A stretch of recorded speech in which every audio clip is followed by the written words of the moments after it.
여호수아의 시작은 굉장히 독특합니다. 모세의 죽음에서 시작을 해요. 모세는 이스라엘의 최고의 선지자이지 않습니까? 모세를 성경을 찾아봐서 딱 한마디로 설명하는 구절이 있다면 아마도 신명기 34장 10절일 겁니다. 모세를 이렇게 표현해요. 그 후에는 이스라엘의 모세와 같은 선지자가 일어나지 못하였나니 모세는 여호와께서 대면하여 아시던 자요. 전무후무한 인물이라는 말입니다. 하나님이 모세와 얼굴을 맞대고 이야기를 나누시던 사이였다는 겁니다. 어느 누구도 모세의 위치에 도달할 인물이 전무후무합니다. 출애굽기를 읽다 보면 하나님께서 백성들에게 말씀하실 때 항상 등장하는 문구가 있습니다. 여호와께서 모세에게 일러 가라사대.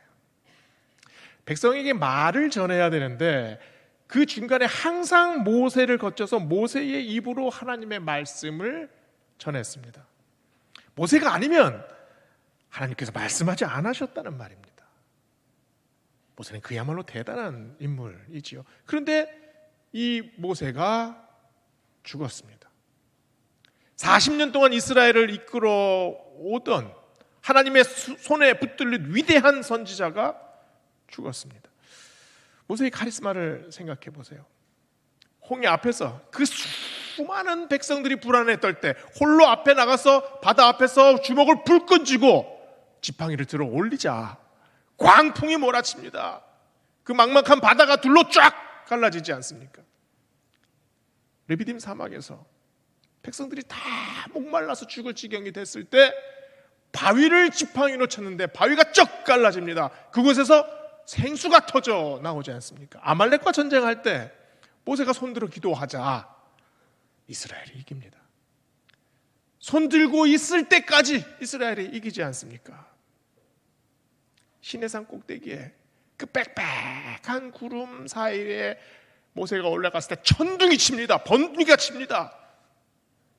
하나님께서 그 사이에 십계명을 내려주시지 않습니까?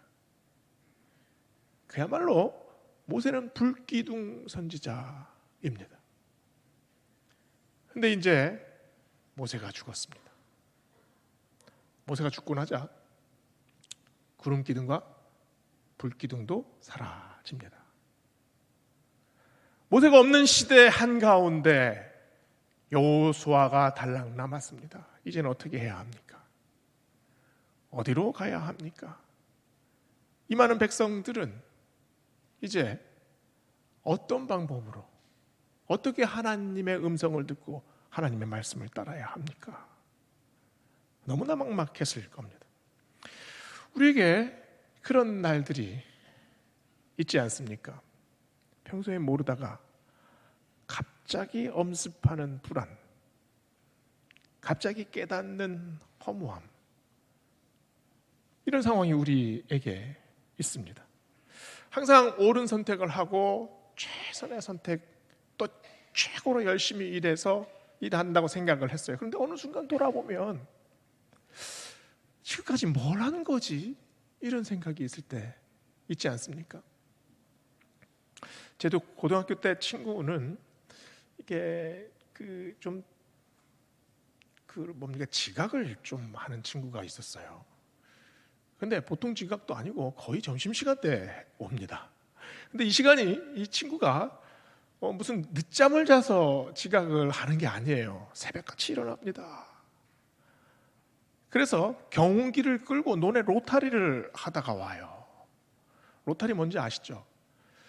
이 친구 아버지가 꼭 요맘때가 되면 알아 누우세요. 이게 봄바람 살살 불면 이게 술을 그냥 그렇게 좋아하신대요. 그래서 아침에 일어나지는 못하시는 거예요. 이 친구가 그래서 농사는 지어야 되니 자기가 이 새벽에 가서 농사를 짓고 학교에 오는 겁니다. 다른 친구들이 다 대학을 갈 때 이 친구는 공무원 시험을 봤습니다. 구급 공무원으로 시작을 했어요. 군대 가기 전에 이미 이 사모봉이었습니다. 근데 이 친구가 굉장히 명석한 친구예요. 한 10년 정도 동사무소에서 있으면서 그 동사무소 그 대민 프로그램을 하나 개발을 했어요. 그러자 바로 행안부에서 발탁을 딱 하더라고요. 그래서 광화문 앞에서 있는데 이미 40대 중반에 4급 서기관이 됐습니다. 입지전적인 그런 친구예요. 얼마나 노력을 했겠습니까? 이 친구 딸이 공부를 잘했어요. 그래서 외국어 고등학교를 나오고 아주 명문대를 졸업을 했습니다. 근데 이 딸이 방 안에서 나오질 않아요. 한 2년 됐답니다. 히키코모리라고 하나요? 무슨 충격을 받았는지 모르겠는데, 어떤 아픔이 있는지 모르겠는데 자기 방 안에서 나오질 않는답니다. 얘기를 할 수가 없어요. 이 친구가 그런 말을 합니다. 내가 인생을 잘못 살았냐? 자기는 아무것도 없는 데에서 정말 최선을 다해서 살았습니다. 정신없이 노력해서 그까지 올라갔어요. 그런데 돌아보니 딸은 참 자기가 어떻게 할 수 없다는 거예요. 이 친구가 딸이 한 게임에 딸바보라는 아이디로 들어갔다가 강퇴를 당했습니다. 딸이 알아챈 거죠.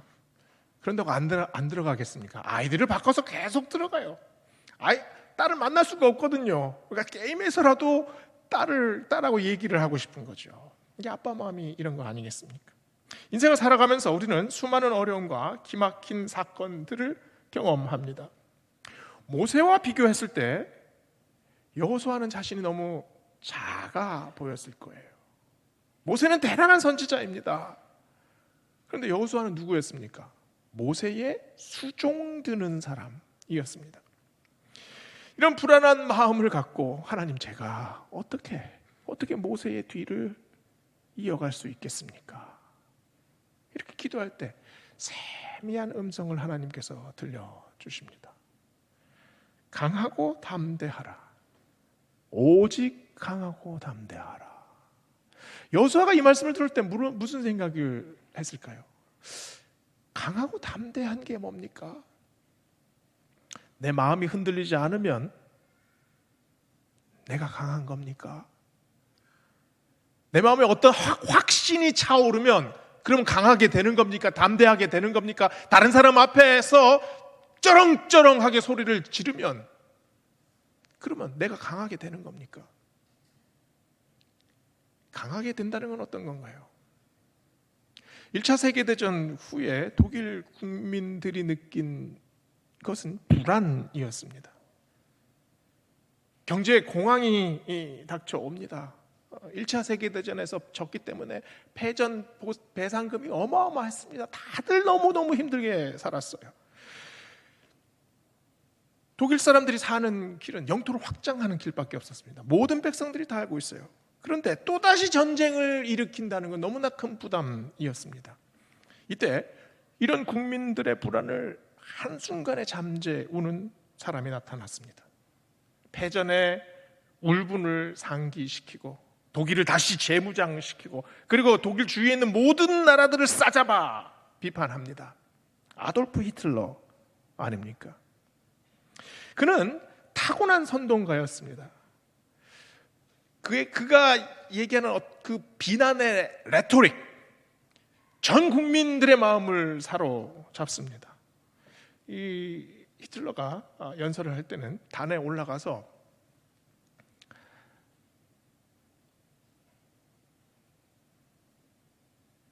이렇게 1분 동안 아무 말도 안 하고, 저는 한 5초 말을 안 했거든요. 조용해지지 않습니까? 1분 동안 말을 안 해요.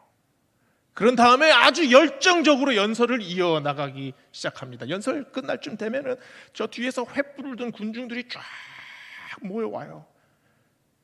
이 백성들의 마음이 불타오르지 않습니까? 그러면서 독일이 이렇게 된 것은 모두 연합군의 책임이다. 슬라브 족속들은 다 쓸모없는 인종들이다. 유대인들을 말살해야 된다. 히틀러가 하는 얘기는 자기들의 불안을 공포로 만듭니다. 그리고 그 공포를 비난으로 팍 폭발시켜요. 그래서 국민들의 마음을 하나로 결집시키죠. 이것으로 온 유럽을 벌벌 떨게 만들었습니다. 그러나 이것이 강한 건가요? 자기들이 살기 위해 다른 민족들을 짓밟습니다. 내가 더 잘 살기 위해 다른 사람들을 죽여요. 사리 판단이 완전히 중지가 된 거죠. 너무나 쉽게 흥분되고 너무나 쉽게 현혹됩니다. 독일 국민들은 우리가 강하게 되길 원했습니다. 자신들이 강하게 되길 원했어요. 그래서 왜 그래? 그 마음은 자기들이 불안했기 때문입니다. 자기들이 불안하기 때문에 주변에 있는 다른 민족들을 짓밟고 휘두르고 그리고 자기들 마음대로 하는 것이 자기들이 강하게 된다고 생각을 했죠. 그러니까 이것이 강함입니까? 이것은 강함이 아니라 자기가 그만큼 불안하다는 것을 반증하는 겁니다. 하나님이 여호수아에게 말씀하신 강함은 이런 강함이 아닙니다. 하나님께서 강하게 하시겠다는 말은 여호수아를 강하게 만드시겠다는 것이 아니라 여호수아를 강한 분에게 참여시키겠다는 말입니다. 오늘 말씀 5절에 말씀하시잖아요. 내가 모세와 함께 있었던 것 같이 너와 함께 있겠다. 그러니까 내가 강해지는 것이 아니라 하나님이 나를 강하게 만드십니다. 어떻게 강하게 됩니까? 하나님이 모세와 함께 있었던 것처럼, 하나님께서 모세를 담대하게 이끄셨던 것처럼 그렇게 하나님이 나와 함께 하신다라는 사실을 여호수아가 깨닫게 됩니다. 미국 테네시 내슈빌에서 목회하셨던 스캇 소울즈라는 목사님이 계십니다.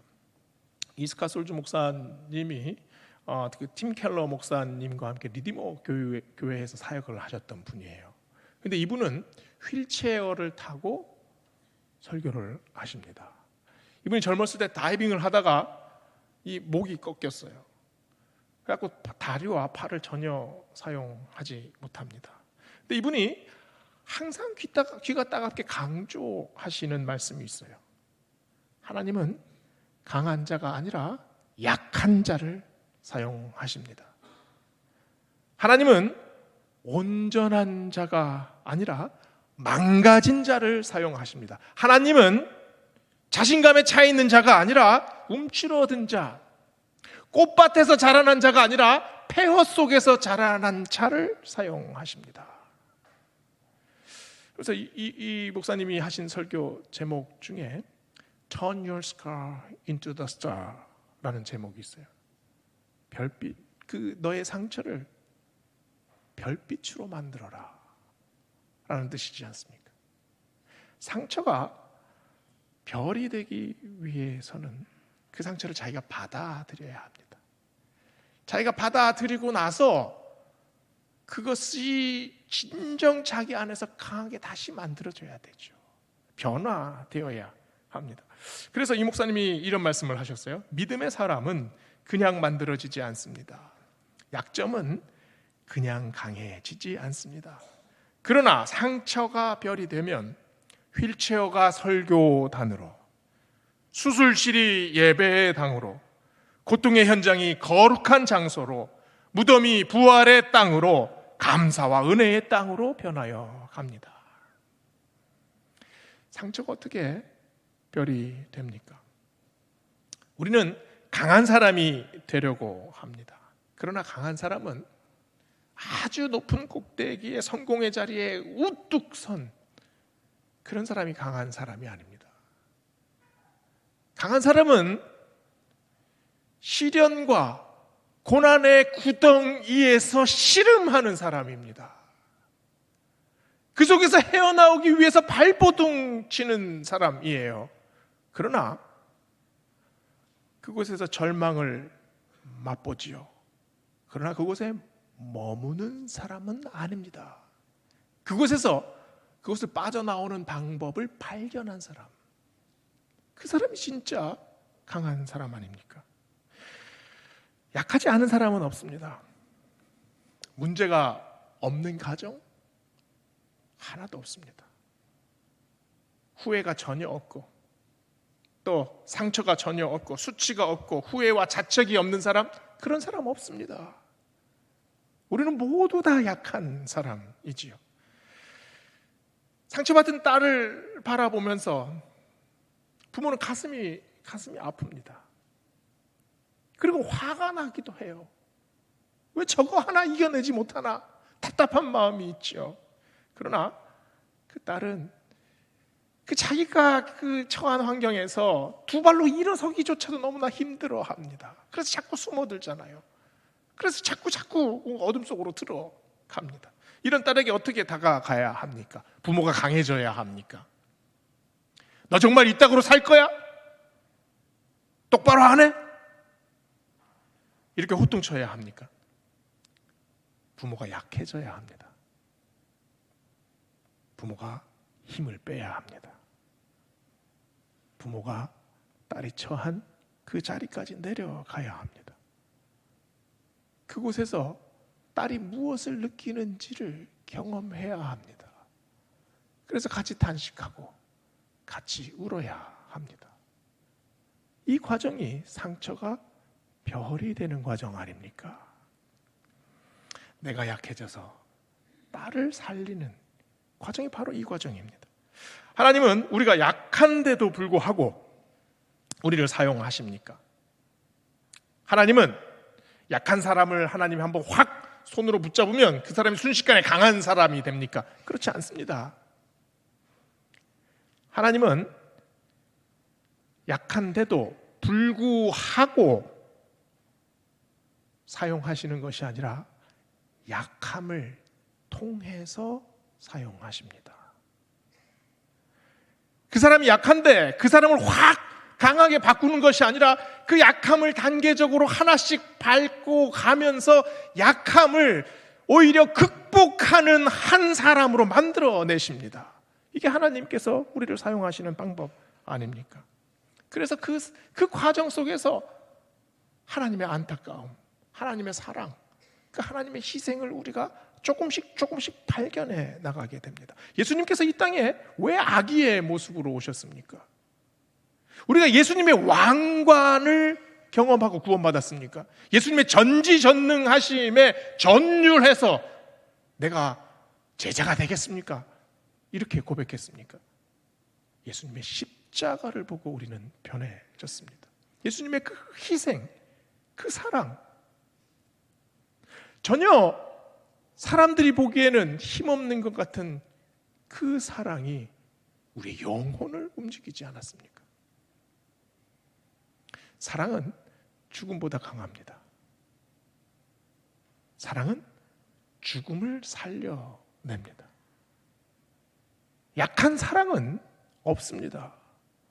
모든 사랑이 진정한 사랑으로 변할 때 그 사랑은 강력해집니다.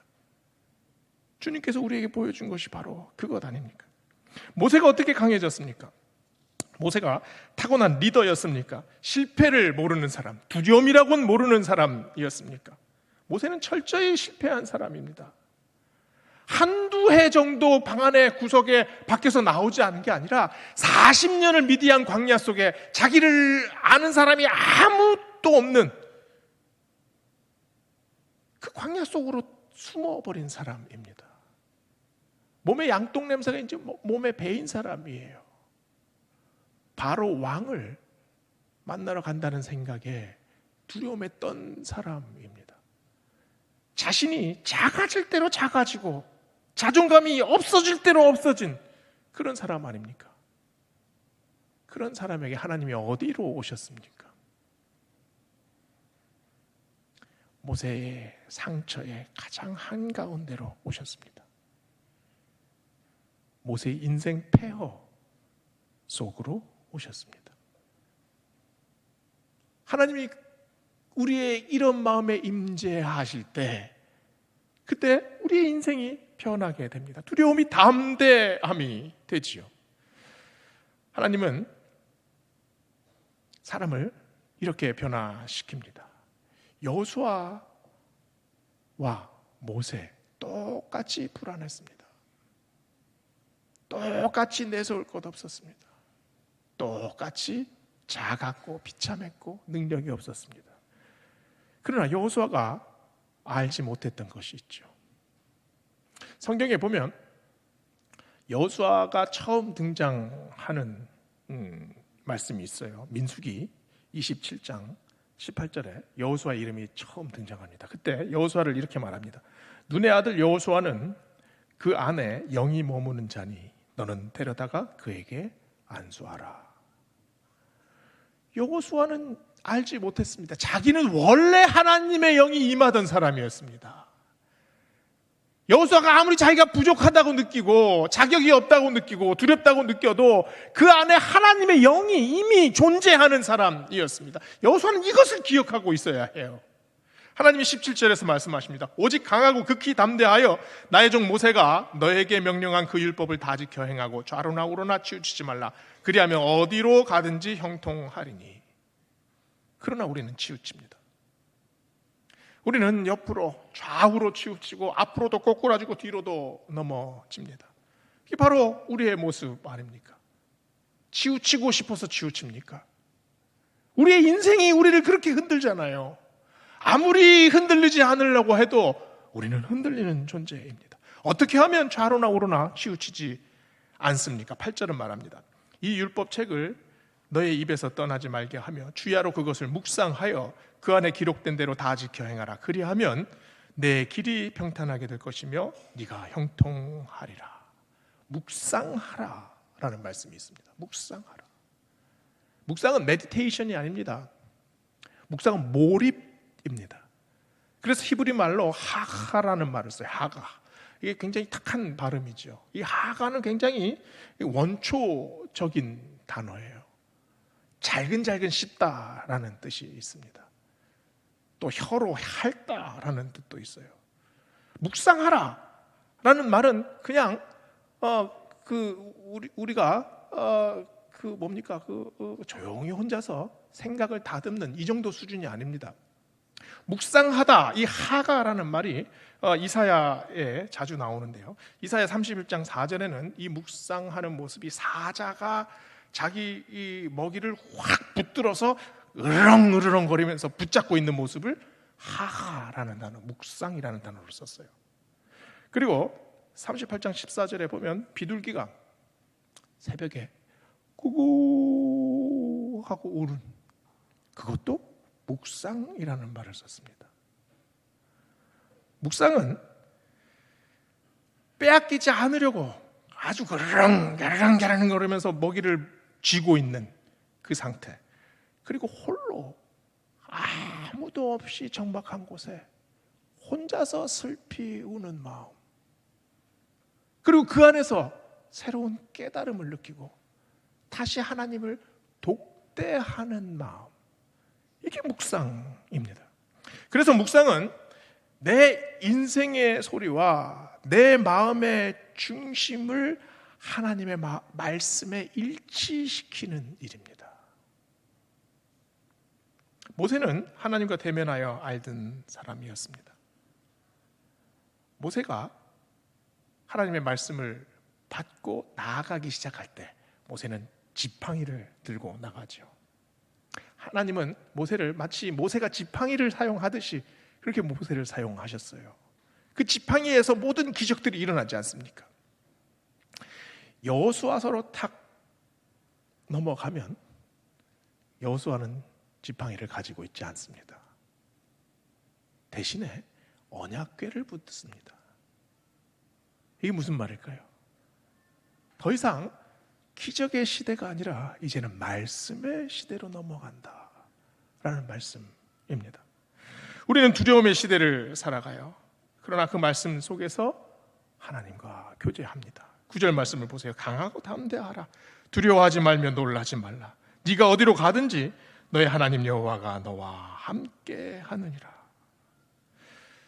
지난주 부흥회를 보내면서 우리는 많은 은혜의 말씀을 들었습니다.